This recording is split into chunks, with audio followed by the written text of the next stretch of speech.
Privilegio recibir en el Estado de Puebla al presidente de la Suprema Corte de Justicia de la Nación, Juan Silva Meza. Bienvenido, señor, a su estado. Y por supuesto también saludamos con enorme respeto y aprecio a los ministros y ministras de la Suprema Corte, Margarita Luna Ramos y Alberto Pérez Dayán. Muchísimas gracias por honrarnos con su compañía. Gratitud a Gabriel Ortiz Gómez, presidente de la Barra Mexicana de Abogados, que nos permitió ser anfitriones en el Estado de Puebla de este muy importante evento. A todos ustedes les damos en verdad la más cordial bienvenida a la Puebla milenaria, donde los cholultecas construyeron la pirámide con la base más grande del mundo, a la Puebla colonial que ustedes observan en su centro histórico, catalogado por la UNESCO como Patrimonio Mundial de la Humanidad. También, por supuesto, a la Puebla industrial, en donde se construyó la primera fábrica textil de América Latina, la Constancia Mexicana, que hoy hemos rescatado y la hemos convertido en una fábrica de talentos y es la sede de las orquestas infantiles Esperanza Azteca, y muy pronto estará albergando al Museo de la Música de Viena, que estará teniendo su primera franquicia en nuestro país y particularmente en este estado. Bienvenidos a la Puebla de Zaragoza, donde un 5 de mayo de 1862, al frente del Ejército de Oriente, el general Zaragoza logró vencer al que entonces era considerado el ejército más poderoso del mundo, el ejército francés. Bienvenidos a la Puebla, cuna de la Revolución Mexicana, en donde los hermanos Cerdán iniciaron la lucha contra la dictadura de Porfirio Díaz en lo que fue su casa y que hoy es un museo. Bienvenidos a la Puebla, en donde se ha instalado hace 50 años la Volkswagen, pionera de la industria automotriz nacional, y donde estamos continuando con ese legado, con nuevas inversiones como Audi, que será la primera fábrica de vehículos de lujo que se instala en México. Puebla tiene mucho que ofrecer y por supuesto nos sentimos muy honrados que abogados y abogadas distinguidos que están trabajando de manera muy importante, que tienen un gran liderazgo en este país, se den cita aquí, que nos hayan permitido mostrarles lo mucho que tenemos que ofrecer y por supuesto que estén planteando en este evento, este 14º Congreso Nacional de Abogados, discutir temas de la mayor relevancia. Me parece que no podemos verlos en términos de una coyuntura que por supuesto es extraordinariamente compleja. Me parece que el primer paso para resolver cualquier problema siempre es reconocer su existencia. A mí me parece que es fundamental que ustedes en estos días de debate estén revisando particularmente la reforma a los derechos humanos en el 2011, la reforma constitucional, pero sobre todo en la aplicación, con los retos que estamos enfrentando día con día y que todos conocemos, y por supuesto que el mejor camino ustedes son los que lo van a definir, porque es simplemente el cumplimiento cabal de la ley. Y en este sentido yo me siento en verdad muy honrado de que ustedes permitan que los poblanos los recibamos en nuestra entidad, aunque normalmente se me identifica como economista o como administrador público. También quiero decirles con mucho orgullo que también estudié Derecho. Para mí es fascinante ver la gran transformación que está sufriendo el sistema legal mexicano. Como senador de la República tuve oportunidad de impulsar y votar la reforma que nos permite el tránsito hacia el sistema penal acusatorio Ahora, como gobernador, estamos invirtiendo fuertemente para poder garantizar la infraestructura y la capacitación necesaria que nos permita cumplir en tiempo y forma en el 2016, y como ustedes saben, también en Puebla, junto con Durango, el Poder Judicial de la Federación también está haciendo este tránsito, y me da mucho gusto que también nos hayan dado esa oportunidad. Pero así como esos cambios profundos no son sencillos, también los temas que ustedes estarán discutiendo sin duda serán de la mayor relevancia, y yo veo con optimismo los resultados que ustedes puedan concretar. Y por supuesto, solo aprovecho para reiterarles el mayor respeto, el respeto al Poder Judicial de la Federación, el respeto a las instituciones, pero sobre todo el reconocimiento a la capacidad que ustedes tienen de reunirse teniendo distintas ideologías, militancia en diferentes institutos políticos, pero una causa común, que es contribuir a la construcción de un mejor país, de un México más justo, más equitativo y con oportunidades para todos, de un México en donde haya un respeto absoluto e irrestricto a las leyes, donde se respete siempre el Estado de Derecho, y en este sentido tengan la certeza y la confianza de que en el Estado de Puebla estamos haciendo lo que nos corresponde para contribuir desde nuestro ámbito de competencia al progreso y al desarrollo de nuestro país. Espero que tengan días muy productivos, pero también que se den un espacio para disfrutar lo mucho que Puebla tiene que ofrecer. Por supuesto, entre ellos se encuentra nuestra gastronomía reconocida a nivel internacional. Mucho éxito y bienvenidos a Puebla.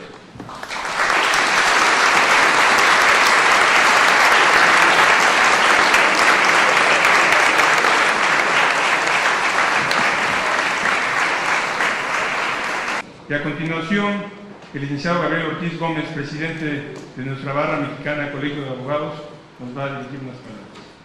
Todos ustedes, bienvenidos a la ceremonia inaugural de este 14º Congreso Nacional de Abogados.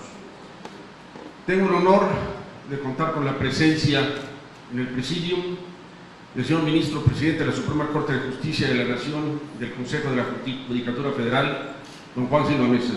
Muchas gracias, señor ministro, por su presencia, nos honra la misma. Igualmente, el gobernador del Estado de Puebla, don Rafael Moreno Valle. Muchas gracias, señor gobernador. Es un gusto estar en esta ciudad con usted. Quiero hacer público una mención de agradecimiento de parte de los organizadores por todo el apoyo tanto de usted como de su equipo para llevar a cabo la organización de este evento. También contamos con la presencia de la licenciada Olga Miriam Ponce de León, en representación del rector de esta universidad, a quien le agradecemos enormemente su presencia. Desgraciadamente el rector no pudo asistir, pero gracias a él disponemos de este extraordinario y maravilloso lugar para dar inicio a los trabajos del Congreso. Igualmente agradezco la presencia de Juan Pablo Piña Corzán, jefe de la oficina del señor gobernador. Tenemos el gusto también de contar con la presencia de dos de los señores ministros, la ministra Margarita Luna Ramos y don Alberto Pérez Ayán. Muchas gracias. Igualmente contamos con varios de nuestros expresidentes. Por aquí veo a Emilio González de Castilla, a Jesús Zamora Pies, Luis Enrique Guerrero también por ahí. Muchas gracias por su presencia. Nos enaltece y enorgullece contar con la presencia de nuestros expresidentes. Igualmente felicito por la presencia de los integrantes del Consejo de la Judicatura Federal que hoy nos acompañan. Empiezo por un agradecimiento muy puntual y muy profundo al señor ministro Juan Silva Mesa. ¿Por qué el motivo de mi agradecimiento? Por haber creído, señor ministro, en este proyecto. Un proyecto nuevo, un proyecto diferente, un proyecto donde por primera vez, hasta donde es de mi conocimiento, la Suprema Corte de Justicia se abre de capa con una institución de la sociedad civil para la realización de un evento de la trascendencia y la importancia del evento que hoy estamos inaugurando. Es para nosotros motivo de verdadera satisfacción el contar con la Suprema Corte de Justicia como coorganizadora de este Congreso. Igualmente, señor ministro, le agradezco, a nombre de la Barra Mexicana del Colegio de Abogados, el que haya aceptado participar con nosotros, porque esta participación significa un reconocimiento expreso y claro de la trayectoria del colegio. Estamos aquí organizándolo conjuntamente porque contamos desde hace muchos años, décadas, con abogados serios, abogados profesionales, abogados éticos, que han venido trabajando en beneficio no solo de su colegio, sino de la sociedad. El que usted haya aceptado trabajar con nosotros de manera conjunta implica una gran satisfacción para nosotros, porque estamos reconociendo que somos abogados lejanos, ajenos a partidos y colores políticos, a intereses partidistas o políticos. Que somos abogados que tenemos simplemente dos metas muy claras: la vigencia del Estado de Derecho y el respeto al orden jurídico. Gracias a esa trayectoria de muchos de nosotros barristas, encabezados especialmente por todos y cada uno de los expresidentes que me han antecedido en el cargo, es que hemos podido llegar a tener el prestigio que hoy nos ha permitido organizar este 14º Congreso Nacional de Abogados en conjunción con la Suprema Corte de Justicia. Ubiquémonos en junio de 2012. Los mexicanos amanecemos con una reforma constitucional extraordinaria, una reforma que modifica de fondo aspectos sustanciales de la convivencia de los hombres. Se trata ni más ni menos de la reforma en materia de derechos humanos. Una reforma profunda, importante, creo yo, sin duda de las más trascendentes e importantes que ha sufrido, de las muchas que ha sufrido nuestra Constitución. Sin embargo, debemos ser honestos, no estábamos preparados para ello. Y digo no estábamos, hablo en plural, porque claramente ni los abogados, ni las autoridades, ni los juzgadores entendíamos a cabalidad de qué se trataba el tema de derechos humanos. No teníamos en ese momento la posibilidad de acudir a gran literatura o doctrina mexicana. Tendríamos que acudir necesariamente a la Corte Interamericana de Derechos Humanos, a la Corte Europea de Derechos Humanos, a las resoluciones, pero no estábamos preparados. Y eso trajo como consecuencia, en mi personal punto de vista, la necesidad imperiosa de que la Barra Mexicana del Colegio de Abogados tomara cartas en el asunto. La reforma constitucional estaba en vigor, era derecho positivo, y teníamos forzosamente los abogados que asumir nuestro papel y nuestra responsabilidad en la aplicación, interpretación y análisis de la reforma constitucional.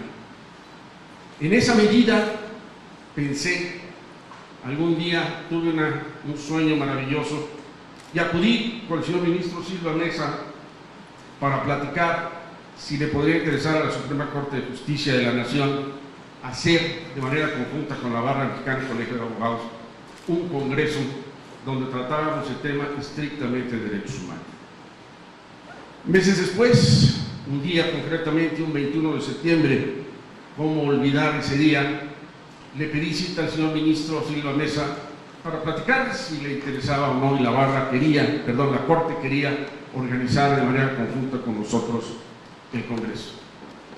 Platicamos cerca de hora y media de qué podía ser ese Congreso, qué podíamos esperar del Congreso en caso de que lo realizáramos conjuntamente. Y nos fuimos platicando, don Juan y yo, un buen rato, con ideas, con principios, con ganas de hacer algo. Estábamos conscientes ambos que necesitábamos no solo el Poder Judicial, los abogados, sino la sociedad en general, tener cómo entender, estudiar, aplicar y conocer la materia de derechos humanos. Fue entonces que decidimos que lo podíamos hacer juntos. Debo decirles, a fuerza de ser sincero, que cuando salí de su oficina dije, Dios mío, ¿qué hice? ¿En qué me metí? Pero no importa, estábamos decididos a llevar a cabo y sacar adelante este reto. Queríamos definir aspectos fundamentales de esta obra. Los dos dijimos que tenía que ser una obra trascendente en el derecho mexicano. Trascendente no solo por su contenido, sino por su oportunidad, y así lo esperábamos, la gran cantidad de ensayos que presentaran los abogados. Queríamos que fuera una obra, que fuera una referencia obligada, un referente obligado para todos aquellos que quisieran estudiar, ver, analizar, entender, cuestionar derechos humanos. Nos dimos a la tarea de empezar a trabajar en el Congreso. Debo igualmente confesar que al principio no fluían los trabajos, no llegaban. Hacíamos el grupo que estábamos trabajando esfuerzos verdaderamente importantes, tratando de convencer a barristas, a estudiantes, a maestros, a integrantes de los poderes judiciales, de la administración pública federal, que aportaran sus ensayos, que era un tema de contribuir, que era un tema de aportar al desarrollo jurídico de México y finalmente a la impartición de justicia. Después de trabajar arduamente, ¿sí?, llegamos a una cifra que no me gusta calificarla de récord porque no se trata de eso. Una cifra que para mí excedió los más entusiastas proyectos que teníamos. Algún día platicaba con Héctor Herrera, el coordinador general, de cuál podría ser algo así, dicho de manera muy cándida, una carta a Santa Claus. Dijimos, pero yo le dije, para mí 200 ensayos, si llegáramos a tener 200 ensayos, no sería un éxito, sería lo que sigue, ¿sí? Para mi sorpresa, ¿sí?, vencido el plazo del día 15 de septiembre, teníamos 216 ensayos. 216 ensayos de todas las materias, donde los abogados hicieron a un lado la desidia, hicieron a un lado la flojera, ¿sí?, hicieron a un lado el desencanto y se pusieron a trabajar. Hoy, señores, la obra que tenemos, que se integra por todos estos ensayos, excede por mucho, no solo al más, como ya lo dije, al más eufórico de las ideas. Simplemente como referente les voy a dar unas cifras. Me di a la tarea de investigar qué otras obras de autores múltiples había en el derecho mexicano, sin de ninguna manera pretender hacer una investigación exhaustiva. Me puse en contacto con amigos del Instituto de Investigaciones Jurídicas de la UNAM y les dije, a ver, quiero ver simplemente qué tanto es 216 ensayos, 216 trabajos. Dime cuántas obras hay de autores múltiples para poder tener un parámetro, porque a lo mejor ese parámetro es poco, es mucho, no sabemos, si no tenemos un comparativo. La Enciclopedia Jurídica Mexicana es enorme, tiene 297 autores, ¿sí?, pero es de temas múltiples. Como enciclopedia abarca muchos temas. Sistemas Jurídicos Compartidos, una obra de derecho internacional, son 267 autores, sí, pero son autores de México y Latinoamérica. El Diccionario de Derecho Procesal y Convencional tiene 163. El de los Derechos del Pueblo Mexicano, obra muy antigua del Poder Legislativo, tiene 64. El Diccionario Jurídico Mexicano tiene 62.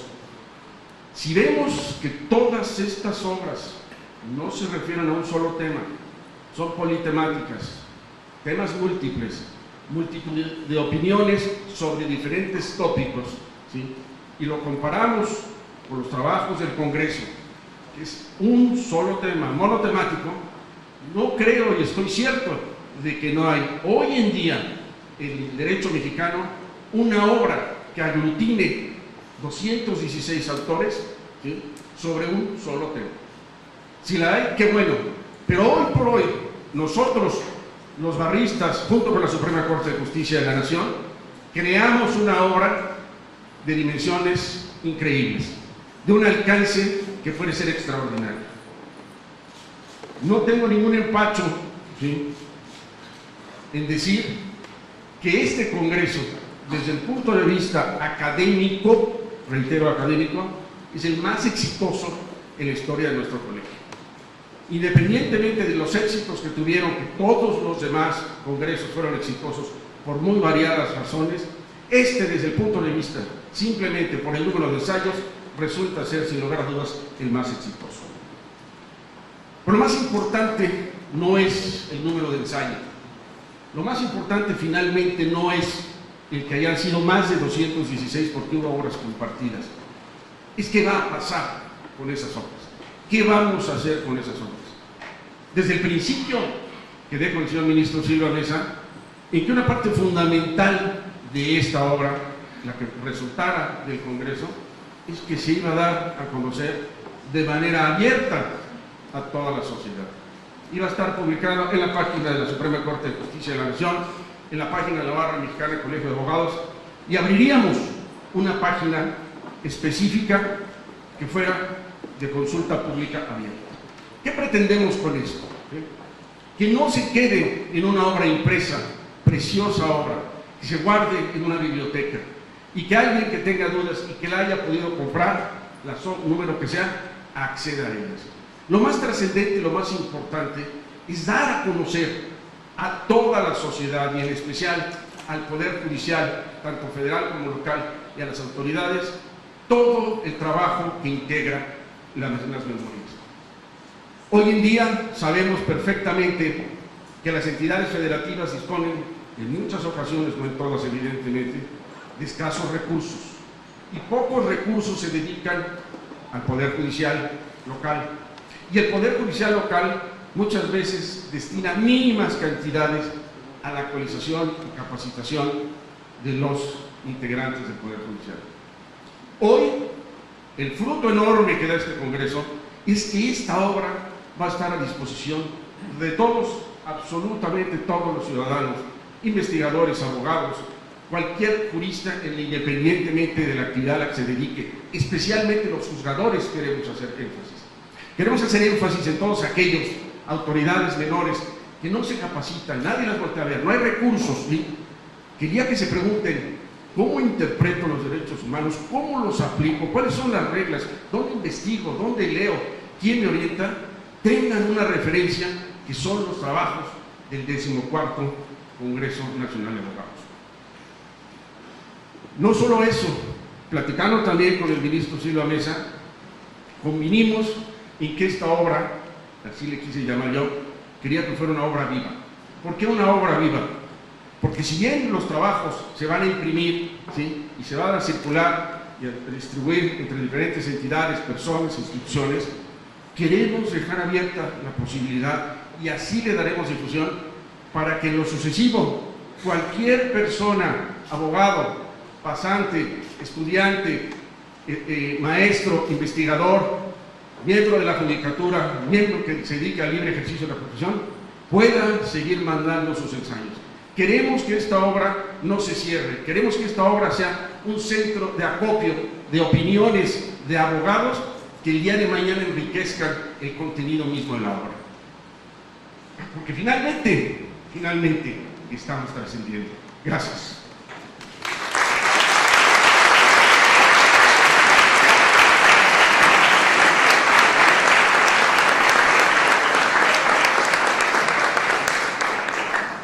Luis Gómez por sus palabras, y escuchemos a continuación el discurso con el que se tendrá formalmente inaugurado este 14º Congreso Nacional de Abogados, a cargo del ministro Juan Silva Mesa, presidente de la Suprema Corte de Justicia de la Nación. Muy buenas noches a todos ustedes. Antes que nada, saludo la presencia del señor Gobernador Constitucional del Estado de Puebla, don Rafael Moreno Valle, el señor licenciado don Gabriel Ortiz, presidente de la Barra Mexicana Colegio de Abogados, la digna representante de esta benemérita Universidad Autónoma del Pueblo, abogada general, y el señor licenciado Piña Sáenz, jefe de la Oficina de Gobierno. Distinguidos compañeros, compañera, señor consejero de la Judicatura, distinguidos barristas todos. Con especial agrado, tengo el honor de participar en esta ceremonia a la que ha referido Gabriel con puntualidad su origen, su intención, su estructura, su desarrollo. con un gran interés, ustedes lo conocen, con un gran nerviosismo por cumplir con el cometido, ustedes lo conocen, puede hoy estar satisfecho y tranquilo. Creo que ha cumplido con el apoyo de todos los barristas llegar a esta importante fecha. Sí, él la ha calificado como importante porque lo es. Es cierto, no es fácil llegar a un congreso con el número de participaciones con las que se está contando, con la calidad de los autores, con la trascendencia de los temas, que es prácticamente a lo que nos lleva una seria y correcta implementación de las reformas constitucionales en materia de derechos humanos. Creo que ya hasta el abuso se ha dicho del cambio de paradigma. Se ha insistido en que aquello que aprendimos ya se ha modificado, que hoy tenemos una nueva forma de entender el derecho, o que tenemos que conducirnos así a partir de nuevas perspectivas. La perspectiva de los derechos humanos, el respeto a los derechos de las personas, en donde la Constitución nos involucra a todos. Nadie estamos fuera de ello.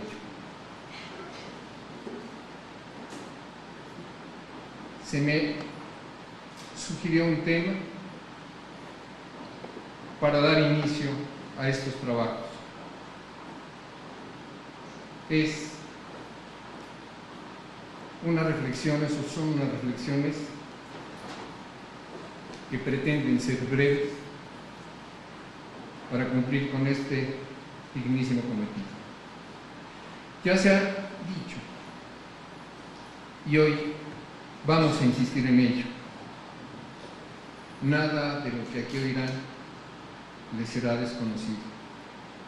Están trabajando en ello. Solamente es una participación que involucra en mucho la razón de esta convivencia que se ha dado con la barra y específicamente del Poder Judicial de la Federación con la Suprema Corte de Justicia de la Nación. Saludo también a jueces, juezas, magistrados, magistradas de nuestro queridísimo Poder Judicial de la Federación.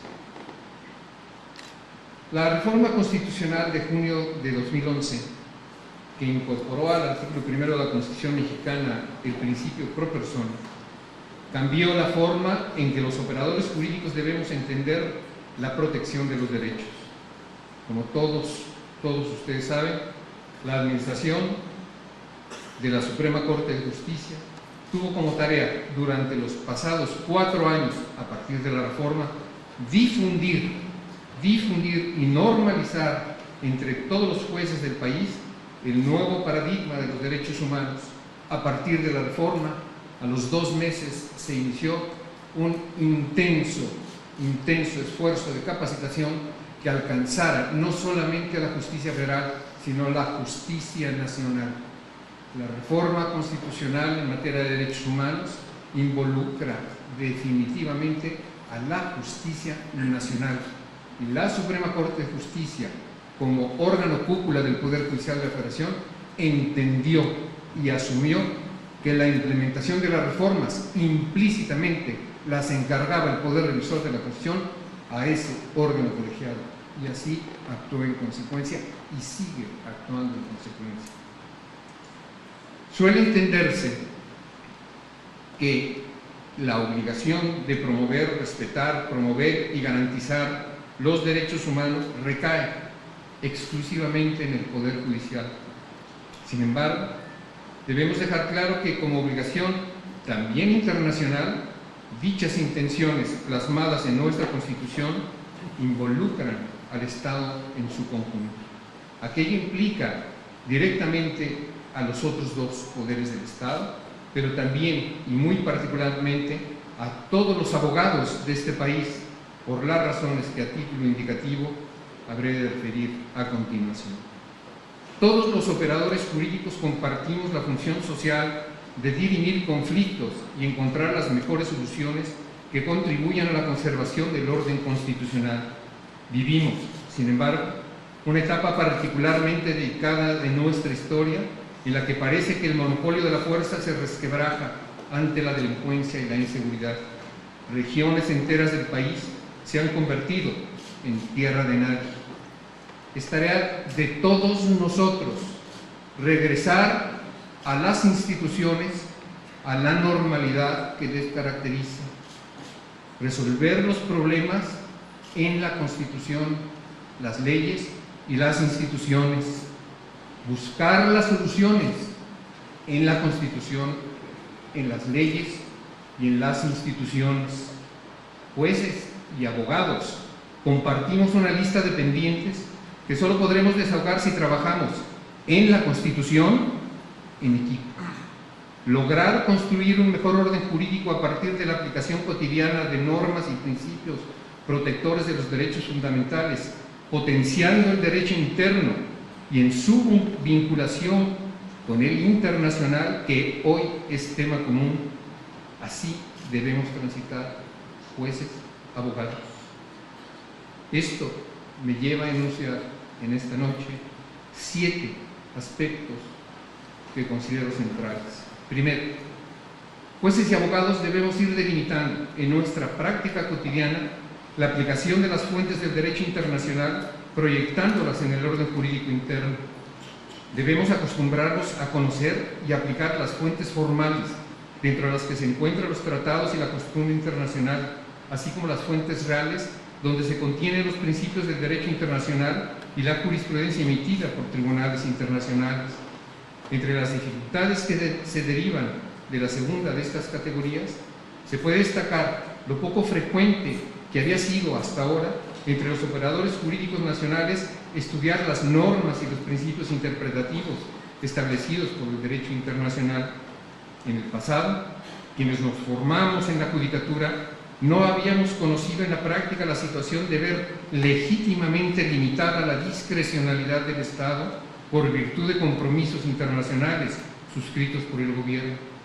Debido a una concepción jurisdiccional generalizada, las normas internacionales se concebían, si no ajenas a nuestro ámbito competencial, al menos de un uso en materias muy específicas. Es por ello que quien se inicia o retoma el estudio de las instituciones internacionales debe recordar que esta percepción que dominó en el ámbito judicial durante décadas debe ceder para reinterpretarse en su contexto actual, afirmando con firmeza que no se trata ahora de una sustitución de normas donde las fuentes del derecho hayan quedado replanteadas. Ningún reacomodo jerárquico de los tratados operó en detrimento de las leyes nacionales. Se trata, en cambio, de entender la dimensión de las normas internacionales como elementos que completan el orden jurídico nacional para mejorarlo, no como elementos extraños que lo proscriben o anulan. Debemos, pues, acostumbrarnos a normalizar una cotidiana aplicación de tratados y convenciones en el ámbito interno. Aquella dificultad queda atrás con el acceso que nuestro gremio tiene a las tecnologías de la información. Estos instrumentos que hoy están al alcance, no es comercial, de un teléfono móvil. Segundo, todo lo anterior solo puede ser implementado por el Estado si se tiene como presupuesto para todos los actores jurídicos el principio de buena fe. Este ingrediente del que todo intérprete debe partir al leer un postulado de derecho asume así un rol central en la interpretación del derecho de tal naturaleza. El lenguaje común de los derechos humanos ha dado pie al reconocimiento tácito del pluralismo jurídico en la esfera internacional, donde la multiplicidad de textos y jurisdicciones conviven, ofreciendo ámbitos de protección complementarios que funcionan tan armónicamente como sea posible, con el fin de brindar una mejor garantía al carácter universal de esos derechos. Y, aunque el surgimiento de esta renovada alternativa para la interpretación jurídica permite un resultado concreto que transformaría la teoría en una herramienta de aplicación práctica, las resistencias de normalizar la vigencia del derecho internacional en sede interna no dejan de aparecer. Es tarea de los abogados no hacer resistencia a la que esta nueva normalidad se instale. Tercero, derivado de su carácter universal, los derechos humanos son indivisibles e interdependientes. Jueces y abogados debemos estar siempre prestos a contribuir a que las tensiones que se generan por la garantía de los derechos y las libertades públicas encuentren una solución de equilibrio. Para ello, las normas internacionales de protección de derechos están ahí para facilitarnos el camino, encontrando soluciones más favorables a las controversias que analizamos. Cuarto, de ahora en adelante, jueces y abogados debemos contribuir con argumentos al desarrollo progresivo del llamado diálogo jurisprudencial. Para esto, debemos entender que junto con las instancias equivalentes en Europa o África, el sistema interamericano de protección de derechos asume un rol subsidiario al del juez de primer contacto en cada uno de los países, siendo estos últimos a quienes toca garantizar la regularidad de las convenciones y tratados en materia de derechos humanos. La buena comunicación entre criterios debe alejarnos del riesgo de caer en las también llamadas guerras entre jurisdicciones, caracterizadas incluso con expresiones de fuerte connotación, como la acuñada en la prensa colombiana en términos de choque de trenes, para describir los conflictos interpretados surgidos entre la Corte Constitucional y otras últimas instancias nacionales, Consejo de Estado, Corte Suprema, Consejo Superior de la Judicatura. Su magnitud ha llevado incluso a considerar que un cierto protagonismo de unos frente a otros conduce a determinados actores a querer imponer un gobierno de jueces, donde vale más la autoridad de cada instancia que el peso sustantivo de los argumentos. No cabe duda que el mejor camino para hacer realidad los criterios protectores de derechos en el ámbito interno y para evitar los extremos de una eventual guerra entre jueces es la normalización de un diálogo entre jurisdicciones. Pues, aunque sepamos que un juez siempre estará circunscrito a un ámbito territorial y que quedará sujeto a un conjunto de normas específicas, sea este juez doméstico o internacional, la realidad actual nos impulsa a una apertura hacia otros universos o sistemas de reglas. Ha sido de esta forma como se han sentado las bases para generar el referido efecto útil de las obligaciones internacionales entre los países. Pero el mencionado diálogo no se produce solo de los tribunales nacionales hacia los regionales. La magnitud del reto que implica esta operación interpretativa también permea al interior de nuestros sistemas judiciales domésticos, quienes desde ahora asumimos la tarea de continuar controlar la convencionalidad de leyes y actos.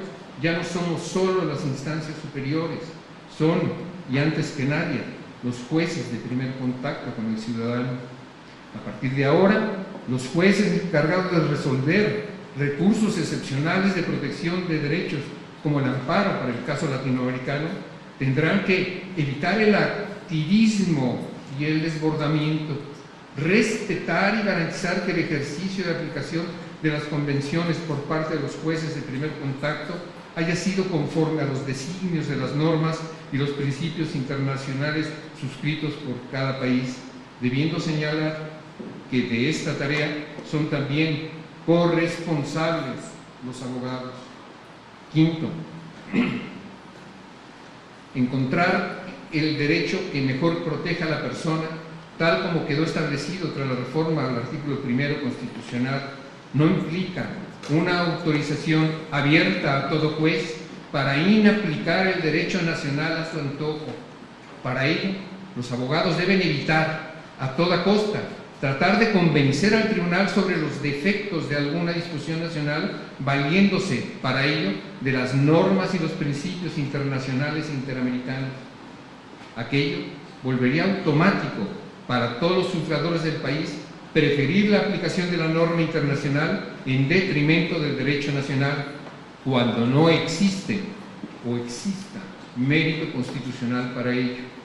Muy por el contrario, el compromiso tácito para jueces y abogados consiste en buscar una interpretación conforme, de suerte que la disposición nacional que se controvierte pueda leerse de manera armónica sin contravenir las disposiciones internacionales vigentes en aquel ámbito normativo.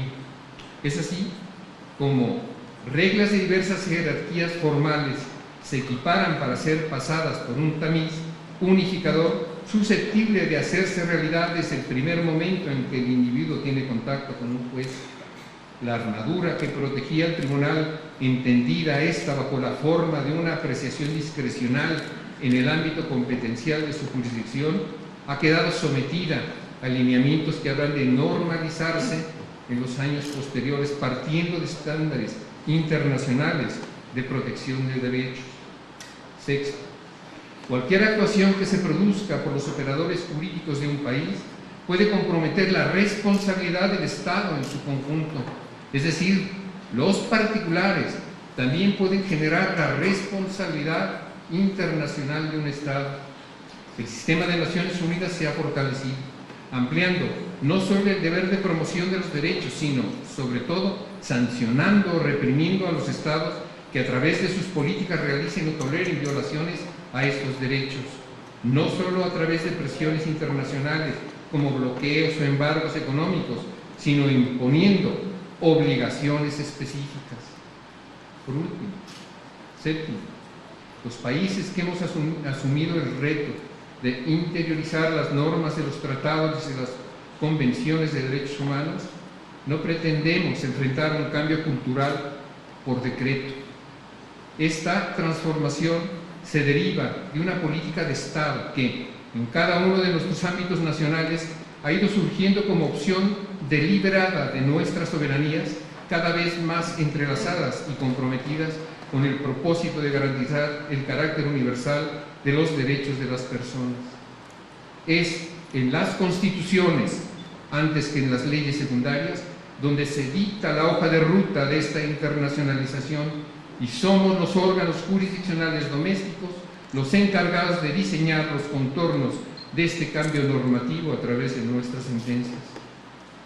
Aunque debemos hacer notar que las jurisdicciones de última instancia no pretenderemos imponer la obligatoriedad de cartas y convenciones valiéndonos de argumentos de autoridad.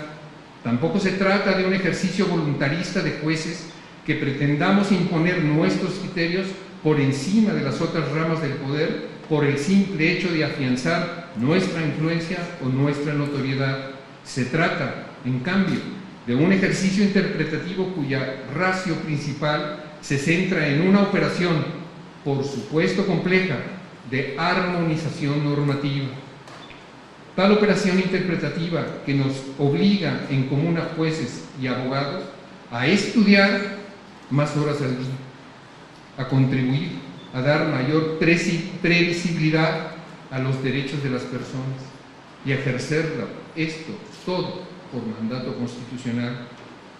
En esta operación son los abogados quienes pueden acercar al tribunal los argumentos que revisan esa armonización de criterios jurídicos, contribuyendo con ello a minorar las dificultades para lograr el tan anhelado efecto útil del derecho internacional de los derechos humanos, alejado de meras valoraciones jerárquicas. Termino señalando con beneplácito que nuestra palpable,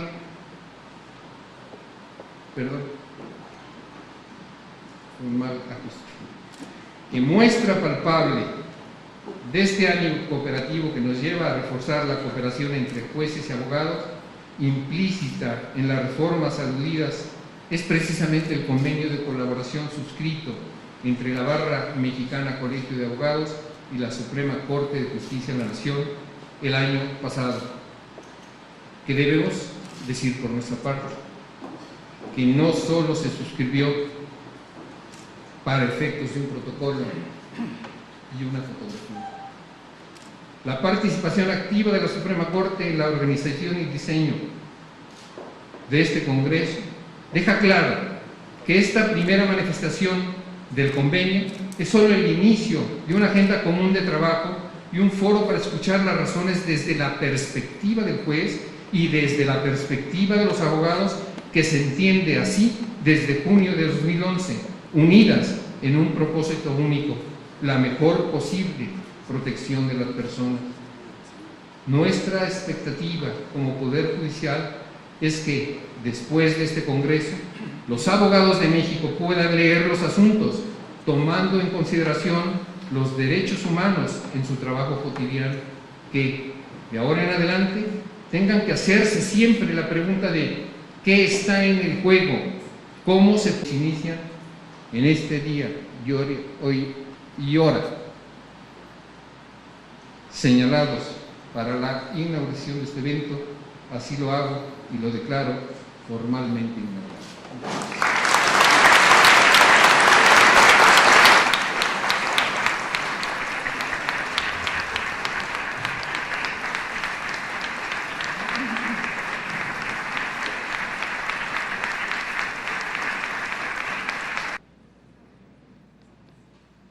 Con este acto solemne por parte del ministro Juan Silva Mesa, presidente de la Suprema Corte de Justicia de la Nación, ha quedado formalmente de la Barra Mexicana Colegio de Abogados. Muchas gracias, muchas felicidades.